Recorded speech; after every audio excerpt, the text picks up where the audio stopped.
episode of Target Audience. I am Kyle B. Miller, your host and content strategist and SEO copywriter for Perfect Search Media. And I am thrilled to be speaking today with Blake Pinto. Welcome, Blake.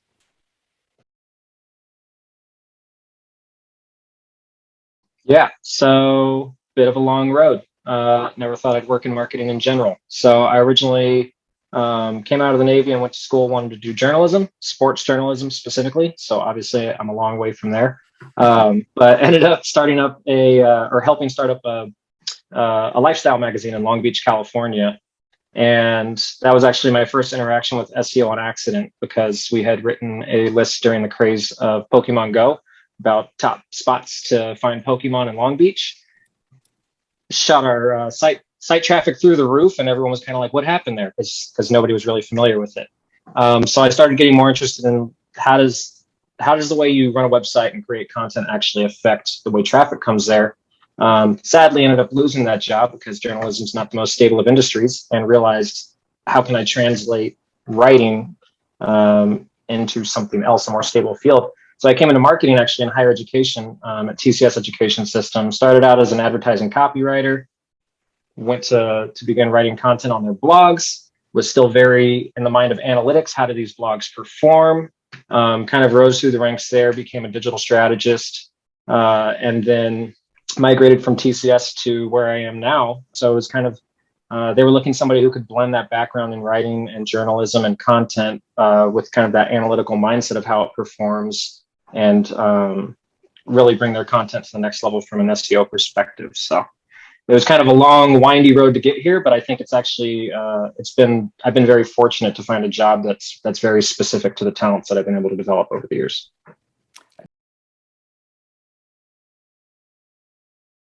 I think there's probably three main things that I would kind of point out. One, and especially coming from where I was, which was touching more of the paid aspect and organic aspect, is the iOS updates and heading toward a cookieless world, because a lot of marketing involves targeting, and that's going to affect that. And everyone's still trying to figure out how drastically it will. And anyone who tells you they know how much is lying. So I think that's kind of the one to keep an eye on just over the next 2 to 3 years, really. And then a more immediate one that kind of really affects my job is rolling out with Google's Mum update is the various new search results that they have displayed. So like the things related to things to know to certain topics, and the way they're going to utilize Google Lens and things like that. Because it's both a benefit, but there's also some potential drawbacks. So if it'll leave more space in search results for more competitors to be in there, that's great. Also, it lets you kind of reevaluate your content and build out that pillar content. Are we hitting everything we can on this specific topic across all these various fields? But if they're going to be showing more content within their own search results, or taking more content overall that's displayed within search results, it might result in less click-throughs. So by trying to enhance the user experience by giving them more content available within a search result, it's also has the potential to negatively impact what we're trying to do, because ultimately we want somebody to click through that search result. We don't want to appear in the top spot if no one's clicking through to that top spot because there's too much content displayed. So that's kind of the immediate one that we're focused on right now. And then I think, just from a broader perspective, something that hasn't immediately happened, but I see it happening, and I bet you it's going to gear up next election cycle, is legislation. So nobody knows what kind of legislation is coming down the pipeline, but I know that various government officials aren't fond of quote unquote big tech. And a very big tech company that we're relying on right now is Google, as well as Facebook. So if there's any major legislation changes that change the way those companies operate, or change the way their search results are displayed, or the way that they have to adjust, that's something that immediately rolls downhill to us. And then we're not just responding to a company's updates or their outlooks, we're also responding to this legislative aspect as well. So that's kind of a big thing. That's another unknown that we won't really know for the foreseeable future until something kind of rolls down the line. But I see that coming down the line in the next few years.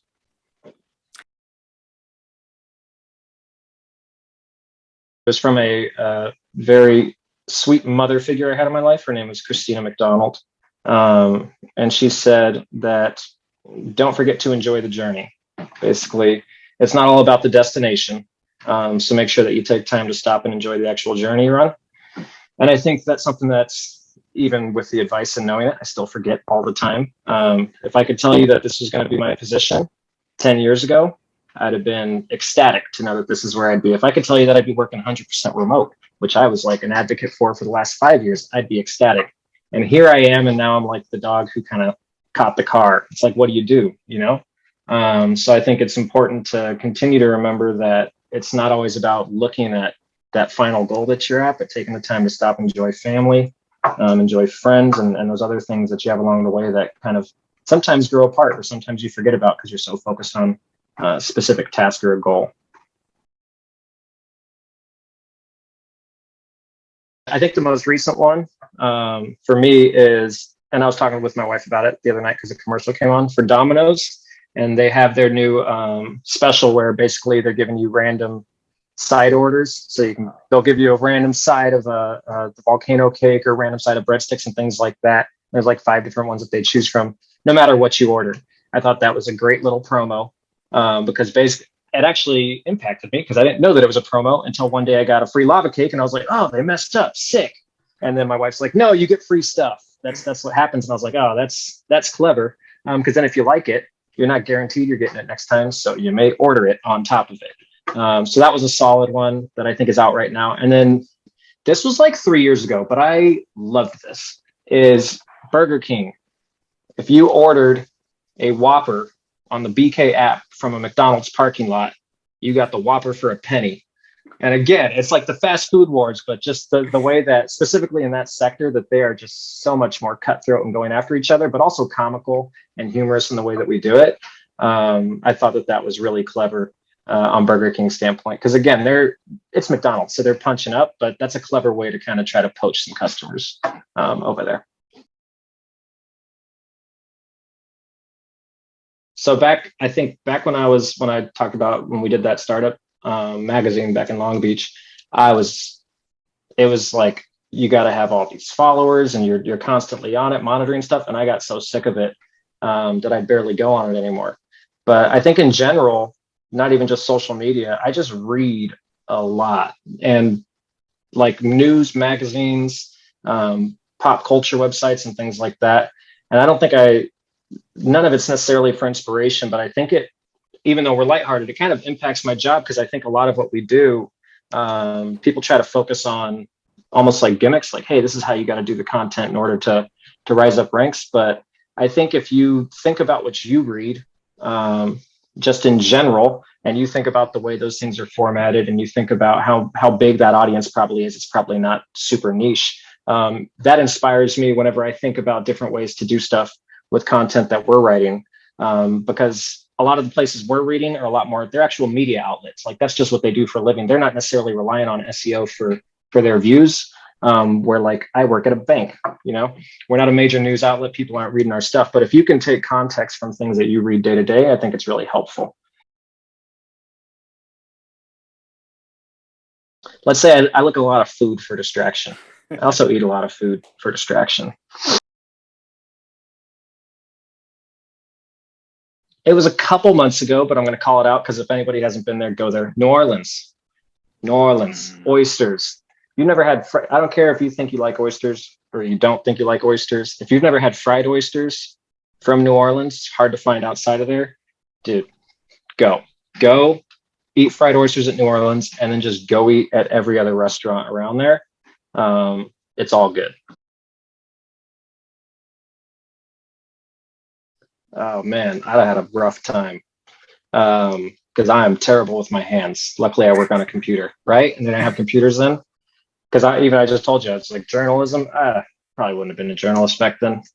Couldn't have been a blacksmith. Anything dealing with hands. So I veered toward like sports, but then what they didn't have, because I think I could have been a competitive athlete back then. Modern day, no, I'm never going to make it. 18th century, I think I could have had a chance maybe. So some type of sport. So it's not even cliche. I don't care. The Office. Dude, love that show.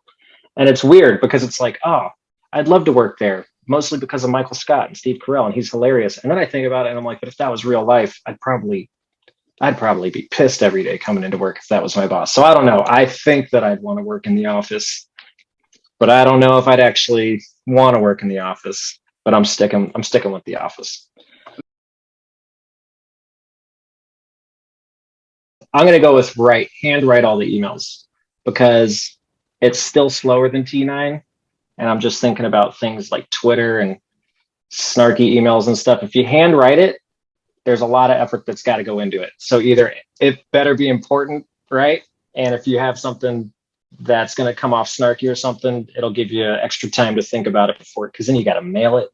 Even if you mail it, you might be able to show up and actually get the letter before someone receives it. So there's more fallback options if you're handwriting it, I guess. It's bandwidth. I don't think it belongs in the workplace. Well, I guess it makes sense.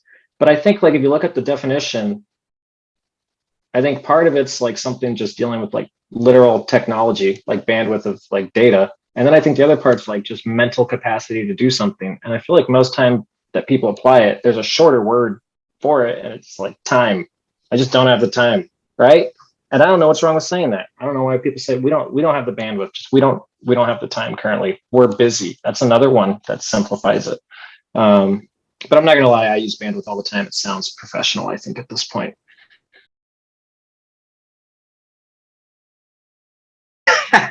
It's funny because of the way that I was going one way, but then the way you described that, I just remembered something completely different. So two ways. If I'm in front of a computer and I got to get a task done, I can't pump myself up too much because then I'm just jamming and I'm not doing the work. So classical music, I'll just throw on like a classical music playlist. If I got to get like one thing done out in life and I need a song, it's going to be Eminem, Till I Collapse. That would, and those are vastly different situations where I need to get amped up. I guess one is focused, right? The first one's focused. Amped up's going to be Till I Collapse. So enjoy the journey. And what is it? Stop to smell the roses.